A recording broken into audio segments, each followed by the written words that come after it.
Sud Kivu et cette partie du Sud-Sud de Uvira, Fizi, Mwenga, c'est une partie aujourd'hui qui est très ensanglantée.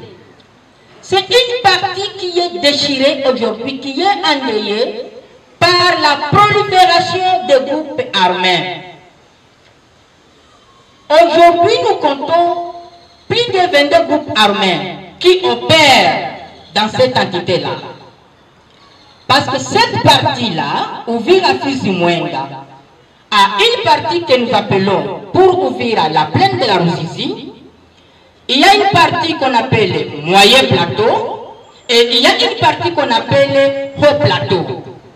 Maintenant, dans le haut plateau là-bas, il y a le haut plateau pour les territoires d'Uvira, il y a le haut plateau pour les territoires de Mwenga et il y a le haut plateau pour les territoires de Fizi.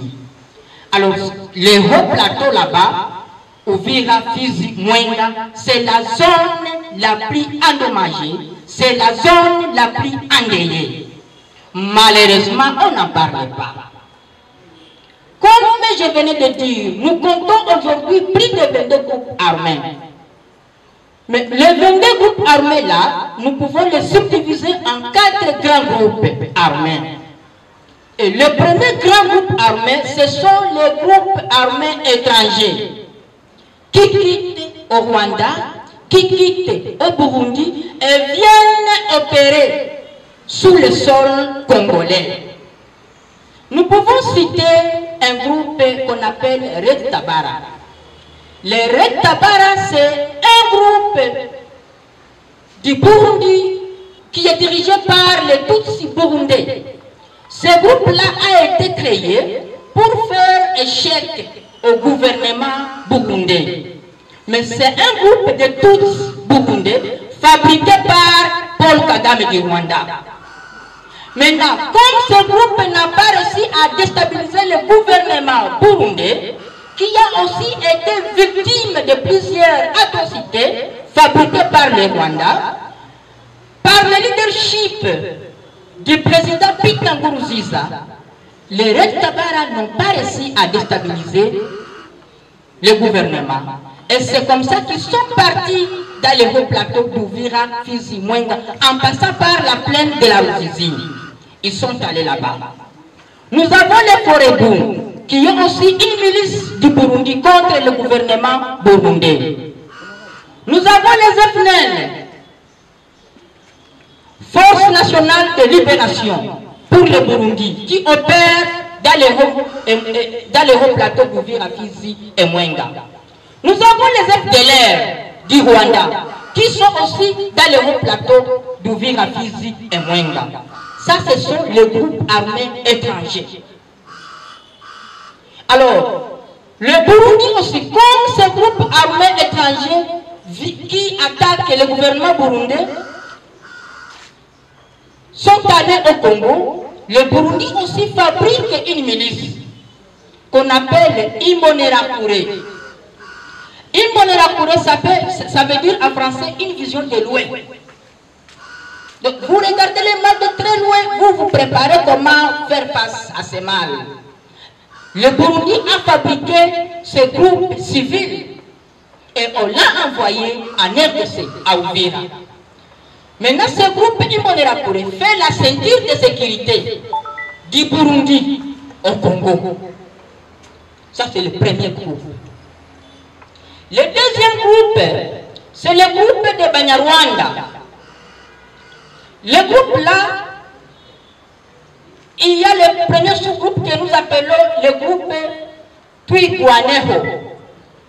Twigwaneho, à Kinyarwanda, ça veut dire, en français, ça veut dire on ne quitte pas ici. On est ici, donc on se rencontre là-bas. Ce groupe là-bas est dirigé par Makanika. Makanika, c'est un colonel qui a été formé par le FRDC.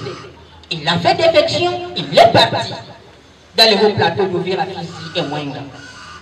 Le deuxième groupe de Banyarwanda, ça s'appelle Gumino. Le Gumino, maintenant, ce qui veut dire on ne quitte pas ici. On est ici, on ne quitte pas ici. Ce groupe-là est dirigé par Nyamsaraza. Nyam Saraza, c'est aussi un haut gradé de FRDC. C'est lui maintenant qui est chargé de l'importation des Imbonerakure pour les amener dans les hauts plateaux d'Uvira, Fizi et Mwengue. Le troisième groupe, on l'appelle Android.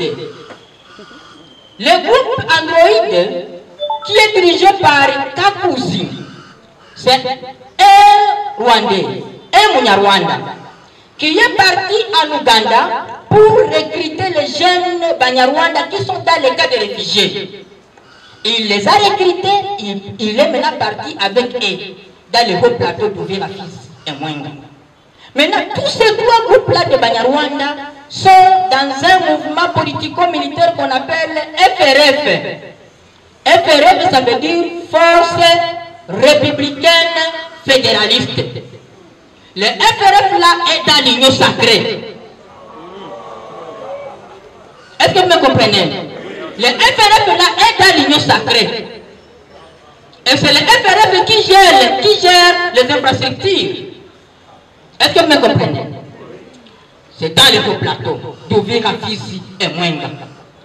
Maintenant, comme ils se connaissent très bien que ce sont des Banyarwanda, ils fabriquent d'autres groupes Maïmaï, des Maïmaï inciviques, qui contribuent à ternir l'image des Maïmaï patriotes. Ils ne font que violer, piller les ressources et tuer la population, massacrer la population.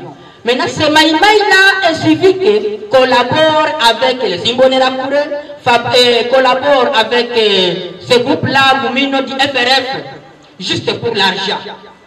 Peut-être il va acheter la maison, peut-être il va acheter, je ne sais pas, une voiture. Et malheureusement, comme les Banyarwanda sont malins, lorsqu'ils ont atteint leur objectif, on les tue. Tous les Maïmaï qui ont travaillé à leur compte, le dernier a été tué en février 2022. Dernièrement, il s'appelait Général Mouchombe. C'était Moufouliou. Quand il a quitté pour joindre les Banyarwanda, il a travaillé pendant 6 mois, 7 mois, et en février, on l'a tué. Les Banyarwanda l'ont assassiné. Le quatrième groupe, c'est le groupe maintenant des Maïmaï que nous appelons les Maïmaï patriotes. Ce groupe que nous appelons FABB, c'est une force d'autodéfense Bilose Bichambouke. Je vais vous dire que c'est une coalition de jeunes Congolais patriotes qui se disent qu'ils ne peuvent pas laisser partir leur terre comme ça. Il faut la défense patriotique de leur terre. Et maintenant, si vous comprenez bien, c'est un groupe contre tous les groupes. Et donc, c'est un groupe qui est recherché, qui est attaqué. Même par le FRDC, parce que le FRDC, par exemple, à Minembwe, les FRDC ne sont qu'à Minembwe centre. Mais tous les autres villages environnant Minembwe sont surveillés par le mouvement du FRF. Et donc, si je puis vous parler en termes de statistiques, depuis février 2020 jusqu'au 28 février 2022, nous avons déjà enregistré 2158 personnes massacrées par ce mouvement, par ce groupe armé rwandophone et étranger. Je suis Losuire Chabani. Je viens à plus de 2000 km des institutions, comme ça s'est dit, à ville, province de Kinshasa. Plus précisément à Béni, où on dort sans l'espoir de se réveiller. En 2014, je vois l'un de nos voisins pleurer que son père, qui est agriculteur, il est parti à Mayango, c'est à quelques kilomètres. Il n'est pas revenu vivant, mais décapité. Vers décembre 2016, Je vois l'un de mon frère qui était chauffeur sur l'axe routier Beni-Kassindi se faire brûler dans son véhicule marque Actros. Mourir, oui, mais les circonstances. Est-ce que si on est un jour, si on était créé pour un jour mourir, il faut forcément que ça soit de la manière dont nous autres on fait face? Genre, te prendre, tu ne sais pas ce que tu as fait de mauvais contre l'ennemi. Et ce qu'on fait à ta personne, c'est de débarrasser ta tête, à tes membres. Genre, ce qui peut être que dans l'imagination. Je crois que parmi nous, il y a ceux qui pensent, qui mettent à tête que ça ne peut pas se faire, mais ça s'est fait. Moi, j'ai vu une personne mourir et vous l'identifiez via, par exemple, ses oreilles, ses mains, et vous ne savez pas voir où se trouve sa tête. C'est vraiment horrible, à telle la scène que, à chaque fois, nous, étant qu'habitants de Béni, on se dit réellement, notre crime, c'est d'avoir naître dans la partie est du pays, où notre crime, c'est d'être dans un état qui semble ne pas exister, où réellement notre crime, c'est d'avoir dit oui à l'unité nationale. On ne veut pas se faire, n'est-ce pas, annexer à des pays qui convoitent de plus en plus nos terres. Nous devons nous organiser conséquemment, chers amis. Je disais dans une réunion du Bureau national, lorsque nous sommes en train de réfléchir à l'élection 2023, le Rwanda, l'Ouganda savent que si à 2023, nous gagnons la bataille, le combat pour la vérité des Dieux, c'est la fin des guerres à l'Est. C'est la fin de la domination rwandaise. Ça, ils savent. Parce que c'est par la faute qu'ils vont établir au pouvoir des gens qui, nuit et jour, j'ai appris qu'il y a un dirigeant, nuit et jour, sa question c'est de savoir qu'est-ce que je peux encore faire pour plaire au Rwanda, pour assurer au Rwanda que je ne suis pas une menace. J'ai connu ça lors des élections des gouverneurs au nord Kivu. J'ai appris ça, certains disaient d'ailleurs, un ami m'a confié, mais vous, Telamuka, comment expliquer que votre candidat, comment ne pas encore passer par venir nous voir au Rwanda? Sans que c'est James Kabaré qui le disait à quelqu'un. Et dit, tant que vous n'êtes pas venu le voir, leur donner des assurances, ils ne vont pas vous laisser prendre le pouvoir ici, à la capitale. Donc, chers amis, le problème est très grand. Nous devons nous organiser conséquemment pour que, à l'issue des élections de 2023, les dominateurs, les colonisateurs noirs, les léopoldins noirs ne nous surprennent pas à nous ravisser à nouveau notre victoire. Tous les partis politiques en RDC, seules les idées parlent du problème de l'Est. Les autres sont dans la jouissance. Seules les idées. C'est le président Martin Fayoulou ici organise, appelle le peuple pour la manifestation contre la balkanisation. Et les autres sont où? Nous avons un problème de conscience. Ce problème de l'Est n'est pas pour tout le monde. Tout le reste est dans la jouissance. Ce que vous écoutez ici à Kinshasa, nous le vivons. Ta sœur est violée. Tu avais 30 ans pour avoir 10 vaches, 20 vaches. Et en un clair d'œil, en un seul jour, on apporte tout. Et vous pensez que vous serez vraiment aimé. Et donc, c'est la conscientisation que nous sommes en train de faire. Nous devons prendre conscience. Et surtout pas, ne croyons pas que ceux qui sont dans la jouissance qui vont nous sauver. Non! Est-ce que vous pouvez comprendre quelqu'un qui veut sauver son pays, il peut acheter une montre de 300 000 $, alors qu'il ne paye pas les enseignants, alors que les militaires ne sont pas payés, alors que les infirmiers et les médecins ne sont pas payés? Est-ce que c'est un humain? Vous parlez de conscience. Ce n'est pas question de dire que je vais partir avec qui, non. C'est lui qui a cette douleur. C'est lui qui connaît que cette terre, le Congo, c'est pour les Congolais. nous devons nous autoprendre en charge. Et si ce n'est pas comme ça, nous devons préparer les yeux pour pleurer. Vous avez amené des éléments concrets dans les débats. Il y a une coïncidence de ces débats avec cette nuit. Cette nuit, nous avons lancé 3 vidéos pour mobiliser la population en ce qui concerne l'Est du pays. Alors quand je me suis arrivé et j'ai commencé à entendre, j'ai dit, il y a des fois Dieu parle d'une manière ou d'une autre. Si vous remarquez dans tous les groupes du parti, au moins une trentaine de groupes, nous avons lancé des vidéos pour mobiliser la population sur le problème de l'Est. Hier encore, je me faisais nommer, je suis docteur Mukwege. Aujourd'hui, je me dis, je suis Deborah Kayib, parce que le sang congolais a parlé. Et cette dame porte le débat au niveau de Godfan, donc à la Cour suprême de l'Angleterre, pour amener les 2 débats sur le génocide. Le génocide rwandais et le génocide congolais. Cette dame a pris le risque et le Rwanda est en agitation. Parce que tous les Congolais à travers le monde se disent « Je suis Deborah Kayib » et chacun en train de cotiser au moins $1 pour soutenir les avocats de grands renom pour mener ces débats au niveau de la Cour suprême de l'Angleterre. Donc moi je dis merci Seigneur parce que c'est notre préoccupation principale. Les enjeux de ce pays se déroulent à l'est du pays. Ce qui a attiré mon attention, c'est le 4e groupe. Le Maï Maï Patriote, vous appelez FABB. Voilà.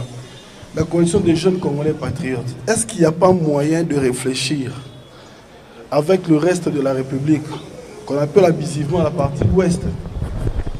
Comment importer des jeunes patriotes résistants vers ces coins-là pour renforcer la résistance et repousser avec l'armée, évidemment, si possible, burundaise, des troupes étrangères et des troupes du Rwanda? Est-ce qu'il n'y a pas moyen de renforcer cette résistance-là? Par rapport à ce qui s'est vu à l'Est, l'argument poussé par le gouvernement, il dit que la guerre est asymétrique. La définition, nous connaissons. La guerre asymétrique, qu'est-ce que c'est? Vous avez cité bon nombre de militaires congolais impliqués dans la guerre. Lorsque j'ai suivi l'exposé du secrétaire exécutif provincial de l'Uvira, parmi les chefs d'équipe de différents groupes armés, il y a beaucoup de Congolais qui organisent effectivement les opérations de ces groupes armés. Est-ce qu'aujourd'hui, on peut dire que cette guerre est asymétrique parce qu'il y a l'implication effective de beaucoup de Congolais, surtout des militaires congolais? Je voulais simplement dire à Chabani, c'était mon fils, vraiment, tu as failli me faire pleurer. J'ai souvent, dans des situations comme ça, l'émotion me prend et je verse des larmes. Mais que Dieu qui t'a gardé, il va continuer à te garder et à garder béni et tous les Congolais. Maki, tu m'as contacté effectivement quand tu as dit que je vais aller en brousse. Parce que les miens sont tués comme des mouches. Je t'ai dit, Maki, nous à décider, c'est par la voie normale. La voie qui est inscrite dans notre Constitution. Et nous suivons la Constitution et nous gagnerons, nous prendrons les pouvoirs par les élections, combattons jusqu'à ce que nous remportons cette victoire. Honorable Kassekwa, les combats que tu mènes est énorme. Et je vois, et ces combats ne datent pas d'aujourd'hui. Mon intérêt pour l'Est du Congo, mon complice, c'est Jean-Baptiste Kassekwa. Merci beaucoup. Félicitations. Au péril de ta vie, tu prends beaucoup de risques. Tu vas dans des zones où des fois, tu vas sans me l'aider et tu es déjà là-bas. Tu me dis que non, je suis ici, mais je ne pouvais pas te dire parce que tu allais peut-être me poser 2 questions. Mais je sais que tu es en soutien. Tu es en soutien de prière pour moi. chers frères et sœurs, la constitution de notre pays nous dit en son article 63 que tout Congolais a le droit et le devoir sacré de défendre le pays et son intégrité territoriale en cas d'agression. Nous sommes agressés aujourd'hui. Honorable Kassekwa disait tout à l'heure que l'étranger, est-ce que c'est l'étranger qui a tort ou c'est nous? C'est l'étranger qui a fomenté. La réponse est claire. L'étranger, les pays limitrophes, certains d'entre eux, ont fomenté ces complots contre les Congos, ces complots de balkanisation. Et ils ont acheté les filles et les fils du Congo. Certains de nos enfants, de nos frères et sœurs ont été achetés. Et c'est ce que vous comprenez aujourd'hui quand l'honorable Kassekwa dit les gens pensent que le pouvoir doit provenir du Rwanda. Non. Je dis non. Les pouvoirs, lisez l'article 5 de la Constitution, au Congo, les pouvoirs, c'est le peuple congolais qui les donne. Et c'est pour cela que nous avons commencé cette série. Et vous le savez que j'ai passé la fête de la Nativité, donc Noël 2019 à Béni. J'étais le premier avec mon équipe. J'ai dit, allons à Béni témoigner à nos frères et sœurs que nous sommes avec eux. Il y a des gens qui m'ont dit, ah oui, mais si on nous tire dessus, si, j'ai dit, ceux qui sont là-bas meurent. Si je dois mourir avec eux, ce n'est pas un problème, j'y vais. Et c'est pour ça que je suis parti. Nous allons continuer ce travail. C'est une série que nous avons commencé aujourd'hui.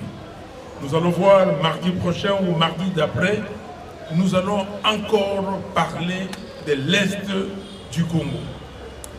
Nous avons une pensée énorme pour nos frères qui sont emprisonnés aujourd'hui. Luc Malembe, ça fait 5 mois qu'il est en prison à Bunia, simplement parce qu'il a dit que l'état de siège était un échec. Aujourd'hui, tout le monde s'accorde pour dire que réellement c'est un échec. Luc Moulopoué est ici en prison. Il a d'abord passé 3 mois dans les geôles de l'ANR et aujourd'hui il est à Makala parce qu'il a dit que ça ne va pas. Nous avons une dizaine de nos camarades qui sont à Makala aujourd'hui parce qu'un monsieur a dit que ces jeunes gens ont essayé d'extorquer 230 $ de sa poche. Est-ce que vous comprenez cela? Aujourd'hui, la balkanisation est en marche. Ils ont compris, Dieu merci, que nos frères et sœurs de l'Est, tous les Congolais habitant la partie Est, ont sauvegardé l'intégrité du pays. Et là, aujourd'hui, ils sont passés à une autre phase. C'est la balkanisation économique. C'est pour cela qu'on a amené M. Félix Tshisekedi, sans comprendre ce qu'il fait, aller se mettre dans Eastern African Community. On ne peut pas aller dans la communauté des États d'Afrique de l'Est sans rien apporter. Qu'est-ce que nous avons apporté là-bas? Nous allons apporter nos minéraux, nos ressources naturelles. Vous donnez aux autres un marché de 40 millions de consommateurs et vous ne profitez pas. Non, nous devons d'abord construire les Congos. Moi, ce qu'il faut dire à mes frères et sœurs qui vivent dans la partie Est du Congo, que nous sommes déterminés à assurer l'intégrité territoriale de notre pays, n'est-ce pas? Est-ce que vous êtes d'accord avec moi? Nous allons reprendre des manifestations d'envergure pour l'Est de notre pays. Les Congos est un et indivisible. Je n'accepterai pas qu'un centimètre du Congo passe de l'autre côté. Je n'accepterai pas que les Congolais continuent d'être massacrés, tués comme des mouches. Et c'est pour cela je soutiens totalement la cause, les combats du docteur Mukwege sur le rapport mapping. Nous devons tout faire pour que ces rapports soient exhumés, que ces rapports soient sortis des tiroirs pour qu'on en parle. Nous devons nous-mêmes déjà commencer à parler. Les journalistes, vous qui êtes ici, s'il vous plaît, arrêtez des potins, des masolo. Oh, c'est là qui boy. Oh, le biboy. Masolo kanate. Masolo wana izana tinate. Moto eli koyo kanate. Moto yo ali koyo kanate est allié na bololé na yé. Ok? Je pèse mes mots. Moto ali koyo kanate. Awa biso tozala makambo ya mboka Congo. Bano bakoya lobby totikela bango mboka mobimba. Moto akabola Congo te. Alors posez la question, il y a des sujets qui sont là.